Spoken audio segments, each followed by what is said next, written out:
Greetings, my fellow dividedly opinionated peoples. Is I, a goat, and I'm here to kindly talk to you about BattleTech Dominion Divided, the newest sourcebook available for the BattleTech universe, setting up the storylines for the Federated Suns, Draconis Combine, and the Rasahagian Dominion, as well as the Taurian Concordat, in a minor bit of adventure. Yes, glorious adventure. But yes, much like the title of this fine bit of fiction, it has been quite divisive indeed. That is at probably the core thing, because it is a book that you either will really dig or you will vastly kind of not like. I don't know, I don't want to say despise, because I don't think people are despising it, but they are very much disappointed. And I am partially inclined to agree with some sentiments of it, and others not so much.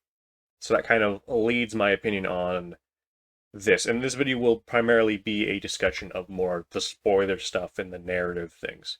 So if you're looking for more of a whether or not I would recommend you pick up Dominion Divided, I would recommend that you pick it up digitally. Because while the source book works well at doing what it is, you get a good bit of interesting fiction about where the Federated Suns are going to be going, what the happenstance with the Draconis Combine is, and the main big focus is the Rasahagian Dominion, Ghost Bear Dominion. It just fumbles the ball primarily on the big money, which was the Rasahagian plot, the Civil War. And outside of that, the Draconis Combine doesn't really get too much play. They just get like set up stuff, like what's going to happen with them later is mostly what it is used to inform that. You get a little bit on how it uh, does some stuff with former Republic worlds, the fall of the Dragon's Tongue, and the Federated Sun. It's just basically, okay, here's the internal sticks, here's the main players that are coming into focus, here's a small diversion to have some funsies with Alexander Hasek. And the Federated Sun stuff is good. I'm not like the biggest Fedi fan. I like their color scheme for their regular army because green and beige or white is a good color scheme with yellow visors. But yeah, they're decent. They're not my favorite house. I was hoping we'd get more with the Draconis Combine, but it just mostly is set up for, okay, this is where they're going, this is the current ruler, yada yada yada, regime change, and then just some internal information about how they're doing stuff. It's not really the most in-depth material, but it is informative as a new player who is coming in and wanting to know about these factions as they stand currently in the current narrative. But yeah, I think if you are looking to pick this up and you haven't picked up Tamar Rising or Empire Alone, pick those up first. Physical, I both recommend those on. Like, get a physical book. You get like the cool map and everything. But this one, unless you are really dead set on getting a physical book like I am, either for the maps or just you like reading the physical thing, even if it's a bit more of an expense. If you are not like that and you just want to read through it to figure out all the lore is, Dominion Divided as a digital download is a much better sell, as the narrative components don't live up to the same standards of the previous two source books. I think that is the best way of describing the mood that I get after having read the source book. Like, it's a good source book, but it just fumbles hard on the big moments that everyone has been really hyped up for, which was the Ghost Bear Civil War. Outside of that, like, if you are interested in the Federated Sun stuff, people have told me, and I've heard that Damocles Sanction, the novel companion to this source book, basically, kind of gives more in depth on that situation. So that also kind of is where I would say if you really want to see the Suns plot and more like what's going on, that would be the thing to read first. And then if you want a little bit more with what's been going on with the Suns, and how they kind of went about some things. This would be kind of ancillary material, but it's hard to recommend this source book right now. That's why I'm saying pick it up digitally if you are interested, as it's very flawed because it has really good moments of writing. It had some fun bits on there, but it flubs them. But yes, so if you are interested in picking it up, I recommend picking it up digitally. I will link down below on the thingamajigs to the various places where you can pick it up digitally, like Drive-Thru RPG or Catalyst's own website, as well as a physical place where you can buy it as well if you are interested in doing it. The map that you get is very cool, and also I like having the rats in the back because I like building out I like going through my miniatures and grabbing, oh, okay, I can put this into the combine, this from this. I like that because that's a thing I really like doing because it helps me dictate, oh, okay, I'll paint this up this time and this later, as well as just having fun, like choosing random units to put in things. But from a narrative standpoint, it's a little bit of a hard to sell. Ah, but now that we've got the whether or not I recommend this or not, let's get into the narrative component section.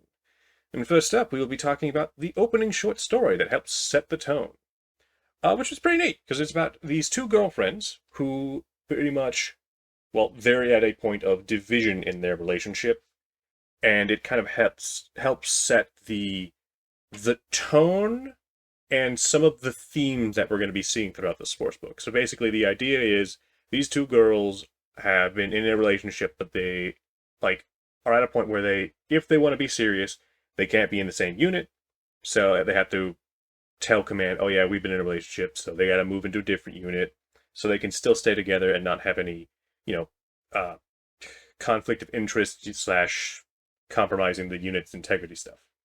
And so from there you see them going on patrol, and then one of them gets taken down. They don't die; they just get captured. And the context of it all is these two girls are from a former Republic unit. And that's what I think really makes this an interesting thing and helps really set up a lot of the more overarching themes of like divided loyalties. Because you have one who is like, oh hey, we were gifted to the Suns, so therefore this is our place. The other is like, no, I came here to spread the word of the Republic. I need to go back, and we need to fight and defend what is like the main thing you believe in. And so you have that sort of internal conflict as well as their relationship layered on top of that. And then like their choices to stick with the Suns or leave, because there's also an internal debate in their unit about that. And so that is a good setup sort of little thing because you have a lot of the themes of like internal conflicts or politics that are set up in the Federated Sons and Draconis Combine story, as well as the sort of relationship slash familial nonsense that comes in with the Ghost Bears, as well as ironic enough, kind of how the story goes to some degree with that. But I will get into later. But it's a good tone setter in there. And also, I like seeing the perspective of like the former Republic soldiers because it's like, what? How are you taking that? Because we've seen small references to like, okay, here's a paladin helping out, and I believe Tamar Rising, a remnant force somewhere in I think it's Empire Alone. There's like a remnant force that's still rolling about, trying to hold on to some stuff, and whatnot. I think so. But yeah, so it's interesting seeing their perspective as well as their conflicted loyalties, because like the Federated Sons is not the thing that they believed in, or like inherently are like okay with as a government, but are not like inherently against. But you still have that sort of dichotomy between things. And so it sets up an interesting look into like what happens when the very government you serve is dead, but you are like serving another one, but you want to go back to trying to avenge, or not, they don't even know that the Republic's burned down and dead now. Um, so like it presents a very interesting like look into like the uh sort of outlook that can happen like after your government is destroyed. So it's very interesting. And I enjoyed that. I would be curious to see what they would do with any former Republic groups, because we get little snippets as well as like former Republic worlds with the Draconis Combine. Um, but I'll talk about that here in a little second. Much of the Federated Sun storyline can be best described as politicking, as it is, well, it is the definition of like a political thriller sort of storyline. You have the two primary like political like figures that control the Federated Suns right now, which is the first prince, Julian Davion, and then Eric Sandoval, who is essentially the forget what the term slash role he has, but he's basically like the second in command. But you have the conflict of interest where everyone really likes Eric Sandoval and not so much Julian. And so you have both of them both intentionally like struggling for power and dominance as well as trying to gain the favor of those around them. Or at least in Julian's case, trying to mete out a means to not lead to his own dethronement slash keeping himself in power, because the nobles no longer really have faith in the Davion like line to a degree, or they all died, or like most people who were like full hardliners died, and now there's just those who are loyal to like those that are around. So it's kind of like a situation where a lot of the, I guess, monarchist sort of groups that really held in and kept the power going to the Davians, um, are no longer really in play, whereas a lot of people who are more like general, like they owe it less to family bonds and more to like slowly moving up their own thing, their own ladder, or like though people in charge of them, that sort of kind of loyalty. So you have like a big play up between these various sectors. The people who still have like the resources to support things, like the Periphery March, is like now basically like the main thing supplying battle mechs and resources to the rest of the Suns while they rebuild everything else as they slowly move through. And so you have this like return to a semi status quo in terms of the borders, like minor skirmishes between worlds. You have worlds deciding to arm themselves back up because, hey, uh, the government kind of left us, so we don't want to have the Cretans come in and take us over again because we want to have our people in charge. And so you have like a lot of semi disagree, not like I'm trying to find the right word, but it's basically not a big faith in the primary like power structure. So the power structures that are basically controlling things are all gummed up and not really in a huge working order, but things are starting to return to a form where they can settle out. Whether or not the whether or not Julian will have a whole lot of sway in said settle post settled power structure, will be led to you words will be led to see, as things are a bit complicated with him because everyone really likes Eric Sandoval, not so much him.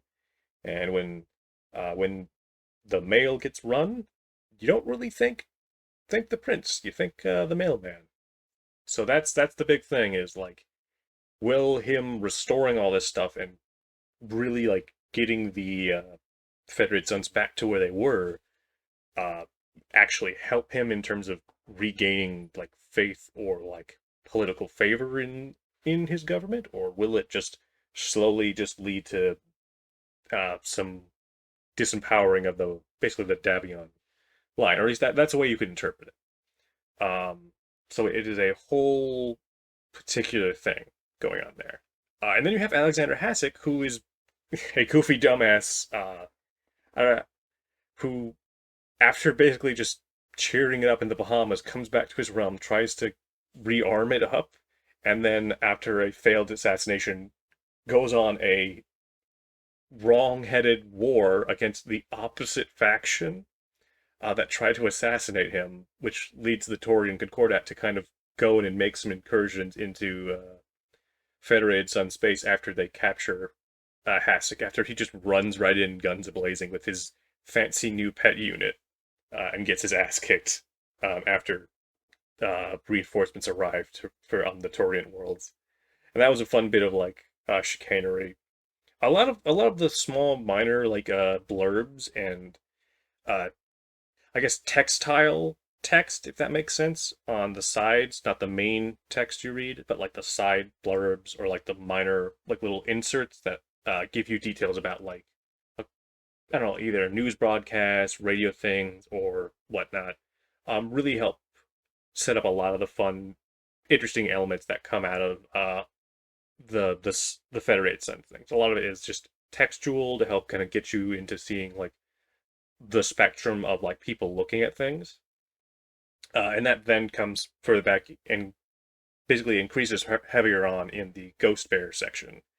Um, but yeah, the Davion slash Federated Sons Kurita stuff is good. Uh, Primarily, Kurita's main contribution in terms of the story is, oh hey, uh, troops. These are the people that died and stayed and tried to fight off. They failed. The ones that returned, they have some resentments, but the propaganda machine, basically in the Combine, is like, oh no, it's a strategic retreat. We're going to lull them into a false sense of security. So the population doesn't really know that they lost the worlds, and then like soldiers coming back and being pissed off about it are not pretty happy, as well as the kind of just, okay, new lady is in charge. She is the new dragon, new coordinator. Remove the old people in charge, or in those that can be swayed. Your standard change in regime sort of things. Um, and then the biggest kind of takeaway you can get is uh, what they do with former Republic worlds, which is interesting. So essentially, on a lot of the former Republic stuff, they are taking the citizenry and putting them through like recruitment or a draft. So they're drafting a number of people who can to basically be garrison troops, people who just hold down stuff while they like train up more military stuff. And so you have a interesting mix where it's like, I don't know if it's how they've been putting the propaganda machine to work in those places, or the like just sentiment of, oh okay, public's gone, I guess we gotta go on with this, and hey, I'm not gonna be leaving my world, so it's fine. So that's kind of the degree I get, but it's basically like just turning a lot of the former Republic worlds into just, oh hey, we need some soldiers. Y'all aren't technically like full on up yet, so we're gonna force you into loyalty by making you into the armed forces or something. I've seen some people compare it where it's like they're gonna use them as what fodder. That's like cannon fodder sort of soldiers. Um, but yeah, I it's interesting to see because it's like the way it's written, you don't really see any massive pushback, but then also could just be like the textual nature of how they use the propaganda because uh, most of the references into the internal system of the Combine do reference a whole lot of the use of propaganda to keep the populace in check, as well as like make sure nothing happens to kind of cause political strife internally. And so those are the two sections that I can clearly say are very good and interesting. They're not really like the most interesting, but they're well written and you can really dig into certain facts and like wonder, I wonder how this is going to play out if they do like some novel stuff about this later on, or if you wanted to like use this as a like, oh, okay, I can use this to create my little storyline here for my games and whatnot. It's all really good kind of setup and mission statement-y for the Federated Sons and the Combine going forward. It's not like super interesting, but it works well. The Alexander Hasek stuff is probably what I think is the most fun because it showcases some interesting things about the Taurian Concordat in terms of their culture and how they view the Federated Sons as a sort of boogeyman on their doorstep, versus Hasek kind of having this goofy ass adventure where he's a dumbass and uh, essentially misconstrues an assassination attempt to be from one country from a happenstance sort of item. So like there's a gas grenade made by the Taurians that was used by a Capellan assassin, and so he was like, "It's no, it's not the Capellans. My first instinct is we must invade the Taurian Concordat," even though the investigation and the person who is essentially like trying to have a proper government in Hassek's dominion, or was running it while he was away, was like, no, we need to investigate this properly so we know exactly, we don't want to jump to conclusions, and then Hassek's gone. And so that was fun. That was a fun like little story within that you can really get into there. Um, and then we get to the section that is the divisive slash where I kind of stop having a whole lot of well, not a whole lot of positive. There are positive things to say about the Ghost Bear storyline, but it is marred heavily. Um, the Ghost Bear storyline is at first really good because you have the onset of the vote. You have basically a good glossary look into like the worlds, how their political structures work out post and before the vote. So you have, okay, this world was primarily joiner, this world was primarily against, and you have the kind of political groups that show up and come out of that essentially. So you have all these groups that get established, you get some information on them, and they help set up the atmosphere and climate internally of the Ghost Bear Dominion at the time. And so that then kind of further informs like, oh, okay, this is why this group had trouble controlling everything here. This is why this government had to do this. And it works up to a point. So basically, everything works until you get to the very end of the storyline. It kind of gets a little bogged down and a little confusing to read just because there's so many different political parties that you're keeping track of. And then they kind of just eventually get to their endings. And then you get to the actual end of the story, like not the end of the setup for the storyline, but the actual storyline's ending as is. So the Civil War starts in this book and then is ended slash maybe like paused, but it also feels like they're just trying to end the Civil War as fast as possible as soon as they started it. Like, it's hard to really understate how confusingly it feels like it stops abruptly because they needed to set up a war with the Draconis combined with the Ghost Bears. Because what their justification is after the first no, it's not the first prince. The prince of the Ghost Bear Dominion votes in a second referendum, sort of pseudo post voting thing on whether or not they should join the Star League. After basically a bunch of infighting and governments and the military revolting and whatnot, they vote to join the Star League, thus tipping them over to where they are going to like try to get back in and get Alec to let them in because Alec, after seeing the Ghost Bear vote be very close, denies them either for political maneuvering, just his own ego, or whatnot. But essentially, they're denied entry after the vote. That pisses off a lot of people, uh, and also leads to a lot of people just. It makes sense why people would double down on certain beliefs, but also it feels weird that the people who either were slightly on the fence or more lightly go into it, like the hardcore groups going even further into the against or join category to where they would go into violence, makes sense. That is a thing that makes sense with a lot of the climate going on. But the fact that the people don't switch to the against, like there is more of a greater presence of the against after Alec denies them their vote, or their denies the vote to join, is a little weird because a lot of the sentiment seems to skew straightly towards joining. And with how I've seen the clans, it feels like while there would be a lot that would see a problem with the people internally, I also feel like there would also still equally be as many that are like, well, fuck the wolves then. Because that seems like how a lot of people react when someone says, no, you can't have that. They're going to not like the person who says no, especially when it's a thing about their own beliefs. And especially with how certain political groups become more prevalent in the Ghost Bearers setup, it also doesn't make sense on why there's not a greater pushback against the pro Star League segment. Because a lot of as the story goes on, you find that the pro Star League is the primary faction kind of leading the way.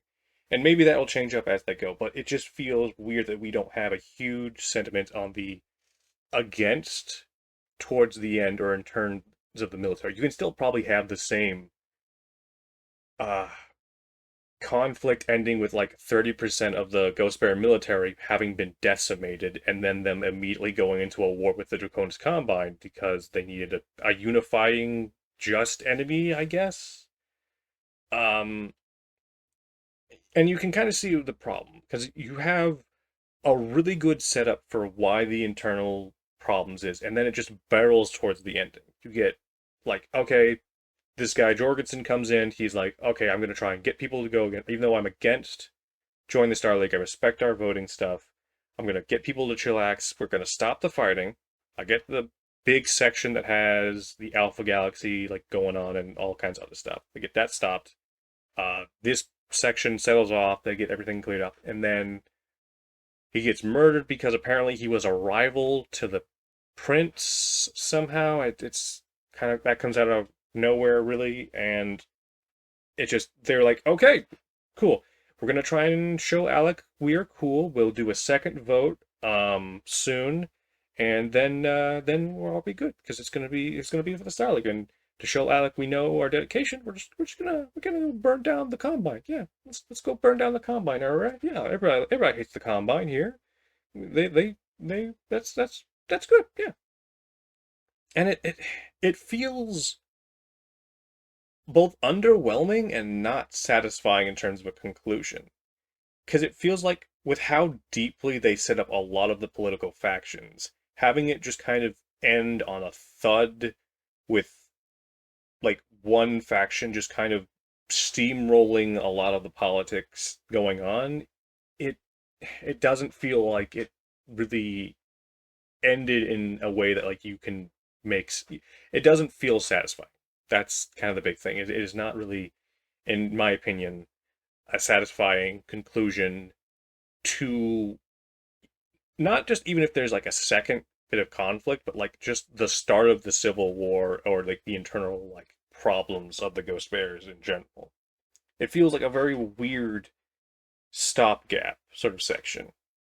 Um, and that it sucks. It sucks. I wanted to like this a lot because I was really interested in seeing how the Ghost Bear stuff would turn out after reading A Question of Survival, and then it fumbles. It fumbles hard, and it this is primarily why I don't really recommend getting a physical copy of this, is because of the hard fumbling of this storyline. Because it feels like at both ends, it is both very in depth, very interesting, and you see a whole lot of what's going on, and that is to its benefit. And then you see that it's like very bloated at points where it's needs to be more succinct, and then it just abruptly is like, okay, now we're switched gears. Where it's like, this is no longer the main thing, this is our main thing. So it really divides my opinion.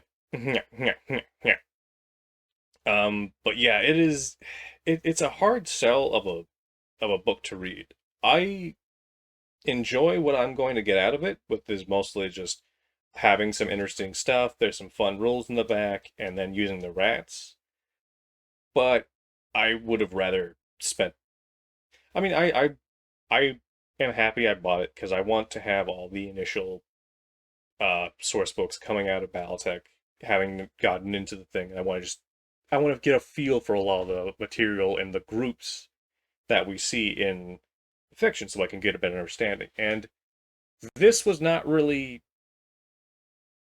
up to the same standard and feeling that I got from the other two source books, where I did both from a like storyline perspective and getting a understanding of where each thing was going, each faction group or whatever, like what their bulwark going forward is.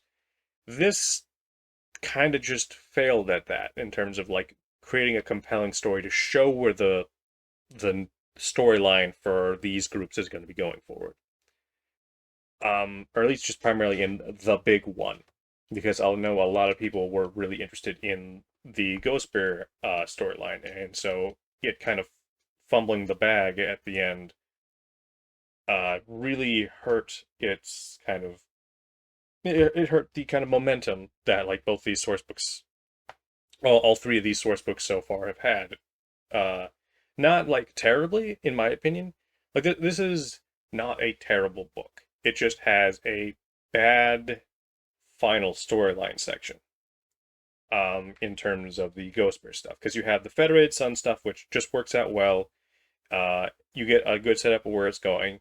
The Cretan stuff, you get, okay, what's the climate here? This is what they're going there, and all that. And then fun adventure with Hasek being a goofy dumbass. And then a lot of really good kind of just secondary textual material, like written in on the sides and the blurbs that kind of really goes into it. Like there's a really good one about the Ghost Bears where it's talking about like how people kind of turned on their neighbors and eventually sent them to political prisons on one world, and how like they had this idea of family and then they kind of turned on that.